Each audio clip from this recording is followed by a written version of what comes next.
Welcome to this episode of the Conscious Business Coffee Break, where we take a few moments to explore what's happening in the conscious business movement, expand awareness, and encourage your efforts in conscious business. Greetings, everyone. My name is Stephen Donaco of the Conscious Business Enterprise, a division of Humanities team.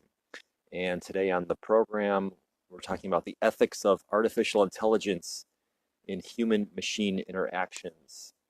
And the catalyst for the topic today was article that appeared in The Guardian titled Google's Robot Assistant Now Makes Eerily Lifelike Phone Calls for You. So the gist of this is that Google came out with a AI assistant called Google Duplex that essentially imitates a human being in interactions, and it can make phone calls on your behalf. So think of it as something like Siri in reverse, where instead of just listening to you, now it's actually acting on your behalf and going out and doing things like making appointments, restaurant reservations, and adding them to your calendar and such. So it's making these phone calls on your behalf, talking to most likely, at least in today's world, a human being on the other end of the phone working in the business where you're seeking to make your appointment or schedule your reservation. So this was demonstrated recently at an event hosted by Google, and I'll link you to the article in the comments to the video after I'm done here, and you can listen to some of the excerpts of this for yourself, and it sounds very lifelike, right? There's a very natural speech pattern, and the assistant can be programmed to use a male voice or a female voice. It includes hesitations that occur naturally in human speech, such as or or mm-hmm. So it's very realistic sounding, and the cadence of the voice does not sound robotic at all. It flows. It flows really smoothly, and if you really listen extremely closely, you probably can tell that it is a machine. But if you're not really listening for that specifically, it's not obvious at all. So, uh, so what's happening is the demonstrations showed that this assistant called a restaurant, for instance, and made a reservation, and the person at the other end of the phone, which we assume is a human being, not another AI assistant, is actually just speaking with this AI robot, assuming that it's a human. So this is according to the article, a significant upgrade from the automated phone systems that we've all interacted with.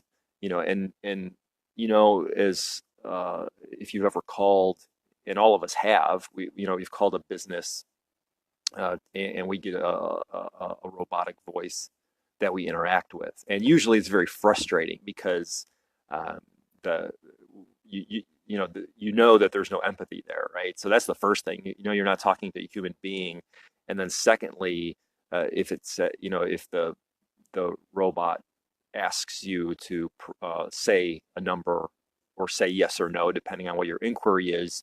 A lot of times we've all said, we would all say one or two or yes or no, and then the robot comes back and says, "Well, I didn't quite get that. Can you repeat it?"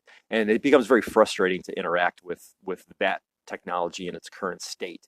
And we know it's a machine, so it makes it all the more frustrating. Well, in this Google Duplex virtual assistant, it's very smooth and very responsive, and at least in the demonstrations that are linked to in the article, there appear to be no issues at all.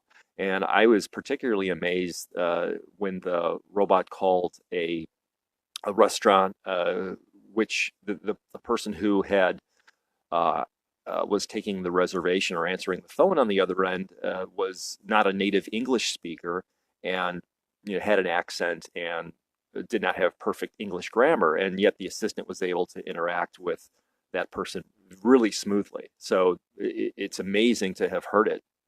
So let's get now to the ethics of this. So in these examples that are in the article, and the clips that you can listen to, the Google Duplex Assistant does not identify itself as a artificial intelligence bot. It basically is passing itself off as a human being.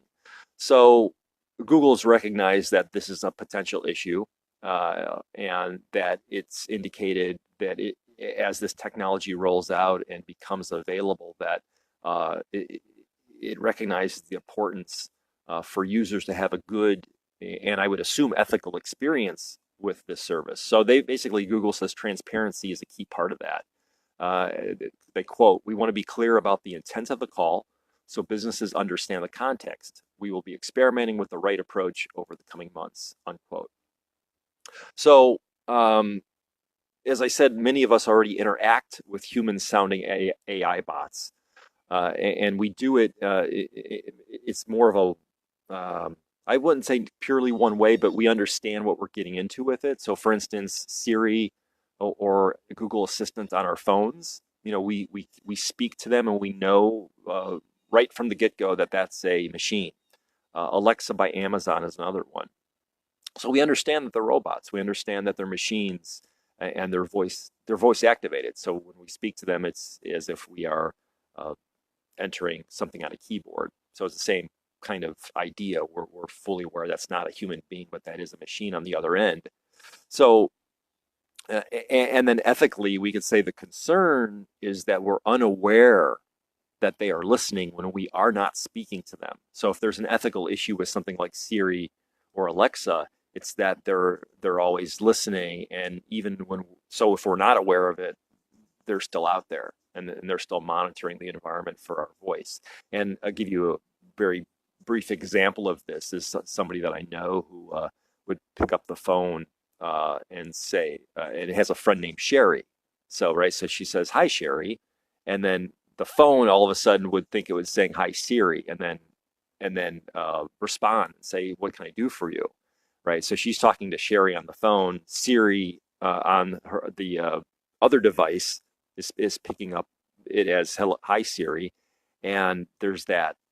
Then you come to the realization, well, like Siri's always got her ears on, as it were. So our awareness of these things comes and goes depending if we're engaged.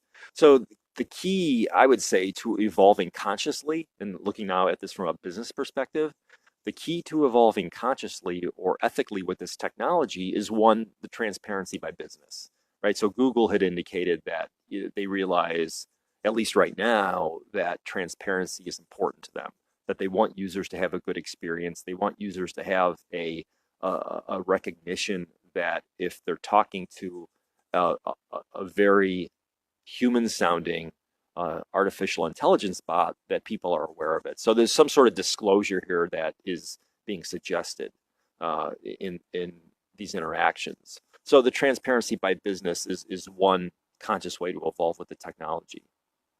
And I would say then, aside from business, but us as human beings, the way that we evolve consciously with this technology is our own self-awareness, right? As users, as customers, as developers, and as implementers of this technology. So, many of us who have businesses or are in the position in our businesses to implement this kind of technology, it will be important for us to be aware of the ethical issues and the whether we choose to be transparent to our customers about those things or not.